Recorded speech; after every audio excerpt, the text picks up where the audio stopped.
In this video, I'm going to be going over 5 of the biggest sports card collecting mistakes I made over the last 10 or so years. I don't know exactly how long I've been in the hobby. I've been in it much longer than that, probably.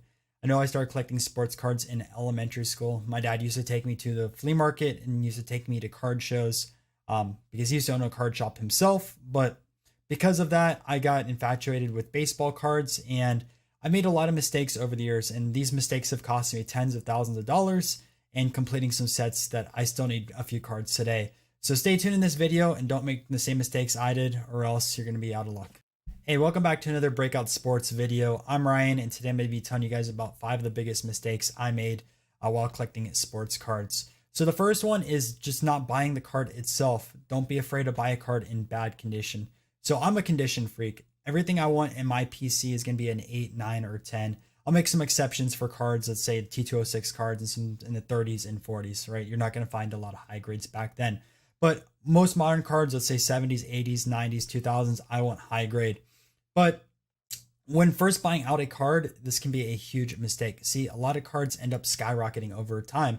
If you know a card is going to go up in value, you might as well just buy a low grade, what you can afford now, and upgrade in the future. See, I never went out there and bought a Michael Jordan card, or I never bought a Mario Lemieux actual rookie card. I'll be talking about that a little bit later since I technically did buy one at a show.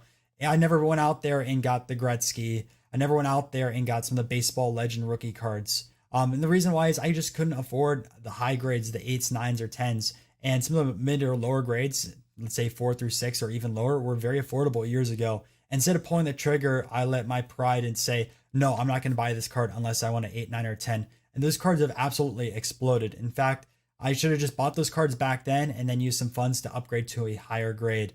And that's a huge mistake because now I'm not going to be able to afford a very, very high-end card like a Gretzky rookie for a long time, especially in the shape that I want.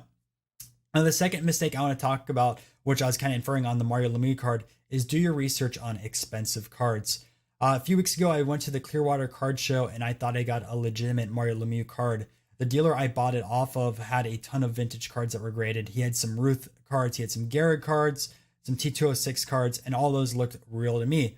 Now, I just got into the hockey market. I'm not an expert on Mario Lemieux cards, and I thought I was getting a legitimate Mario Lemieux card. I paid over $100 for it, and it wasn't in great condition. So I thought I was getting a good deal. At the same time, the card wasn't in great condition, and I trusted the dealer with that. Unfortunately, when I did get home, one of my subscribers reached out to me and said, this card is fake. This is what you should look out for. I did my research the past week, and I confirmed that the card is fake. So when you're going out there and buying an expensive card, do your research on it beforehand, or even at the show, load up some pictures of it, load up some information online on how to spot fakes, or else you're going to make that same mistake. I'm going to let you guys know what ends up happening with this Mario Lemieux card. I'm going to go back to the dealer itself, show them why it's fake, and ask for my money back. But if not, it was an expensive mistake, and I really hope I don't make that again with that. Tip number 3 is only focusing on one sport. Now, when I was growing up, I only played baseball. I did not care about any other sport. Across the way, I did pick up a few hockey cards here and then. I did pick up a few basketball cards, but the problem was I was never really invested in every single sport. And if I was, I could have picked up some really, really great cards because I started collecting, again, really, really young, let's say 2006, 2007. You have 2008, which is Kevin Durant, which luckily I did pick up a few of his, but I missed out on that other wave of crop of players like Giannis. And the thing is, if I invested in some Giannis cards way back then, bought some Chrome cards cheap, because basketball market only boomed these past few years. The cards back then were dirt cheap. Picked up LeBron, Giannis, super cheap on the dollar. I would have a huge return on investment today. Instead, I just focused on baseball players. And don't get me wrong, I did pretty well. I mean, I invested in Kershaw, I invested in Scherzer, Verlander, among other players, but I missed out on some really, really high ticket cards in the basketball market. So go out there and try to learn every sport. Don't go out there and learn everything at once. Go from one sport at a time. Like right now, I'm pretty confident on baseball. I probably know 95% of everything there is out there. Right now, my next sport I'm learning is hockey. So I'm learning the ins and out, all the legends of the game, what years, and now, because I got burned on Mario Lemieux, how to spot some of the different fakes. Now, another mistake I want to talk about is not buying a better rookie card of a player or a better card in general and sticking with the low budget cards. Now, there's nothing wrong with spending a few dollars on a card just to have it in your collection, but if you're investing, it's better to spend a little bit more money and get a better card. And I'll give you an example of this. So me and my dad figured out a while ago that Clayton Kershaw was going to be a really, really good baseball player.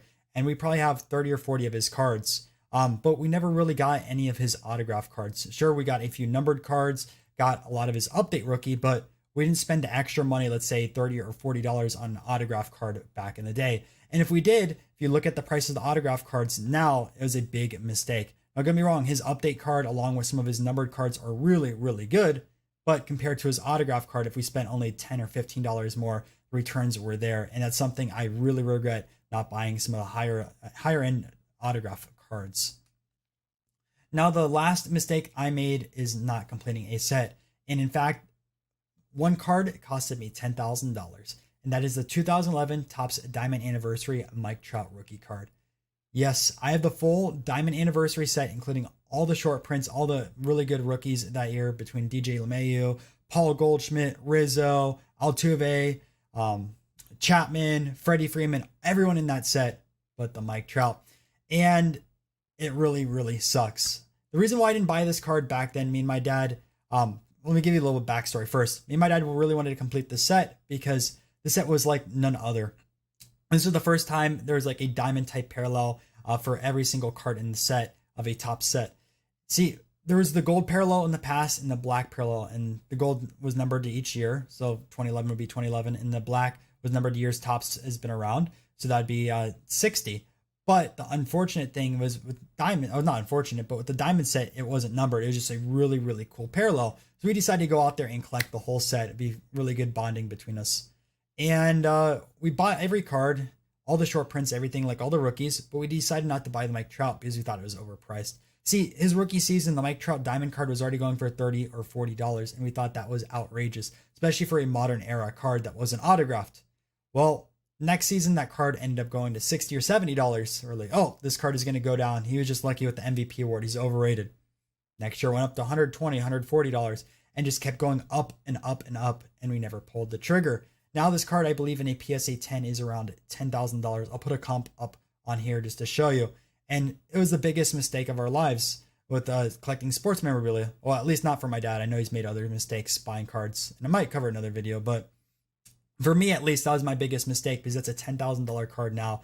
I could have had it a few years ago for $20 or $30, and I could have completed the entire set and have the full Diamond Anniversary set instead of having an incomplete set without the Mike Trout. Now, I will get this Trout card one day. It's just out of my budget right now, but missing one card for the full set and had to be the Trout. So the tip is, if you're trying to complete a set and there's an expensive card, just go out there and buy the card. Don't wait, because that card can go up over time. And if it comes down, great, right? You might have lost a little bit, but if it continues to go up, you're going to regret not buying that card in the first place. So go out there and get their card. Anyways, what was the biggest card investing mistake or card buying mistake that you've made? Put down in the comment section down below. I'm kind of curious. Anyways, I hope you did enjoy this video. If you did, make sure to leave a like and subscribe down below, and I'll see you in another video.